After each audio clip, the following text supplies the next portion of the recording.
शाळेत शिक्षक सांगतात ना, स्वतः विचार करा. पण तुम्हाला माहिती आहे का, हा विचार जगात सर्वात आधी कोणी पसरवला? आज कलाकार दिनविशेष मध्ये आपण जाणून घेणार आहोत अशा व्यक्तीबद्दल ज्यांनी जगाला विचार करण्याची नवी दिशा दिली. चला ओळखूया त्या महान व्यक्तीला.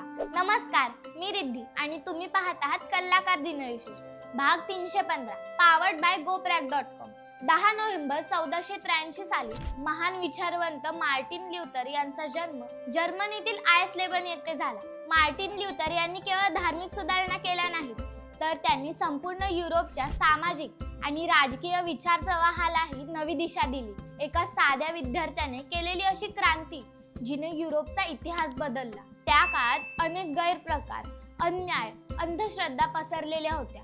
लोकांच्या श्रद्धेचा गैरफायदा घेतला जात होता. मार्टिन ल्युथर यांनी या सगळ्या गोष्टींविरुद्ध आवाज उठवला. त्यांनी न्याय केवळ श्रद्धेने मिळतो हा विचार मांडून धार्मिक जीवनाला नवा अर्थ दिला. त्यांच्या या विचारांनी प्रोटेस्टंट चळवळीची सुरुवात झाली, ज्यामुळे ख्रिश्चन धर्मात मोठा बदल घडून आला. संपूर्ण व्हिडिओ पाहण्यासाठी आपल्या कलाकार YouTube चॅनलला नक्की भेट द्या.